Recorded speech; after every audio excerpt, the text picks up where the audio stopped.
Hey everybody, my name is Tracy Brown, and I'm delighted to bring you another Black History Moment from the New Thought Media Network. Today I'll be featuring Paul E.X. Brown, and I'm delighted to share Paul E.X. Brown with you because he did some amazing things during his lifetime. He broke through a lot of barriers. And I am so proud to say that he is my uncle. Paul E.X. Brown was born in 1910 and he lived until 2007. He was born of middle class parents and he graduated from the University of Minnesota in 1932. His parents had moved from Mississippi, where he had been born, to St. Louis, and his father was a successful school teacher and businessman. It's really unusual to find Black men who graduated from colleges around the United States in 1932. So that alone is a Black history moment. But he held a variety of jobs, and in the late 30s and early 40s, he launched a career with Negro radio stations, including announcing, scripting, and newscasting. He worked for stations in Chicago, in Hammond, Indiana, in Decatur, Georgia, in Birmingham, and in Atlanta. And once he moved to Atlanta, he then settled there and spent the remainder of his life there. He moved to Atlanta in 1942 to take a position with the Prince Hall Masons Grand Lodge of Georgia. There he worked as a personal secretary to John Wesley Dobbs, and he was also the editor of the Prince Hall Masonic Review quarterly newsletter. In the late 40s, he joined WEAS Radio, and he was their first ever African American radio personality.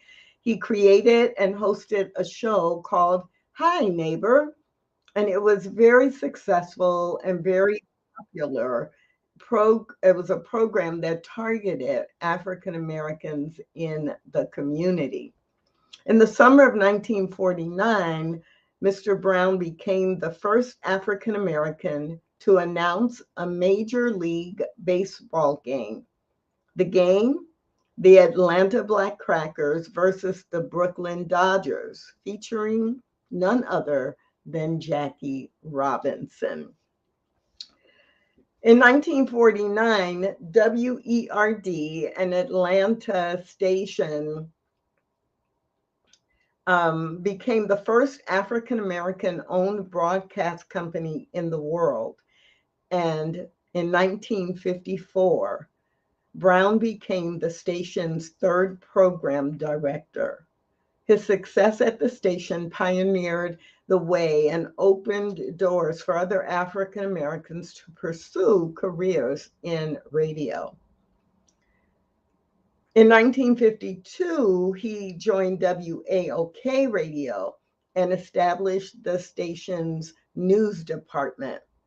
There, he was responsible for many outstanding news stories and received a lot of awards, including some really historic interviews with people who were laying the foundation for the civil rights movement, including Martin Luther King Jr., James Farmer, Julian Bond, and many others. In the early 60s, Brown left WAOK and joined the Atlanta Coca-Cola Bottling Company. There, he was the first African American in a white collar sales position, and his work helped to convince more African Americans not only in Atlanta, but around the country to drink more Coca-Cola. He originally applied for this job with the Atlanta Coca-Cola Bottling Company on the advice of the Urban League. And within 2 years, he was promoted to an executive level position. And that gave him not only responsibility for sales and marketing strategy, but he was conducting marketing studies and making recommendations for marketing techniques. So, with all of these things going on, he took on additional responsibility. So, in addition to working full time as an executive for Coca-Cola, he took on the responsibility in 1963 to serve as the executive director of the National Association of Market Developers, NAMD. And he held that position for over 12 years. NAMD, if you're not familiar with it, is one of the most influential organizations of African American professionals who are working in marketing, sales, and public relations. Mr. Brown was responsible for leading Coca-Cola in many new relationships in the 60s and early 70s with a number of emerging African American organizations that Coca-Cola continues to support even into the 21st century. For example, when the Atlanta Association of Black Journalists formed in 1964, Brown enlisted the Atlanta Coca-Cola Bottling Company as the group's first corporate sponsor. And that relationship lasted for decades and laid the foundation for Coca-Cola being involved at the national level with many other organizations as well. So, Paul E.X. Brown, a trailblazer, someone who broke through many corporate barriers, someone who was the first in so many things that he did in his life by pursuing his passion, by refusing to be blocked by artificial barriers based on race, and by building relationships where he could and having an impact that built a career that is legendary. I want to affirm that and anchor that what Paul E.X. Brown was able to accomplish, any and all of us are also able to accomplish.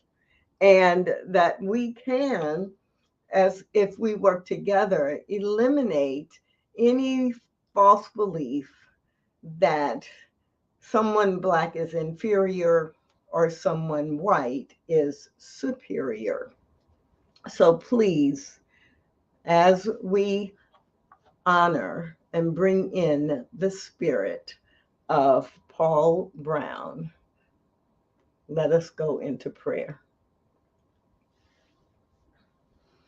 Right here and right now, there is only God. There is only God expressing in, as, and through every life, every form of life. And so I refuse to believe that the creator of all of life created a hierarchy that, based on skin color or arbitrary definitions of race, that there is one race that is better than or smarter than or more effective than any other. I celebrate the life and the legacy of Paul E.X. Brown. And I know that what he accomplished in spite of the barriers, in spite of the hatred, in spite of all of the people who wanted to hold him back. I celebrate his accomplishment, knowing that in the 21st century, everyone alive today can take part in ensuring that the legacy of excellence has more power and is more prevalent than the legacy of racism or hatred.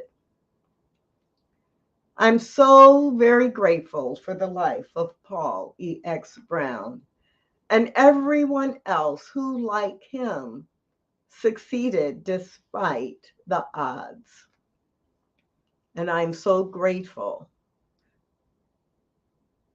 that I am a descendant or the next generation, but not only biologically because of a blood relationship, that everyone alive today is a descendant of this man's success.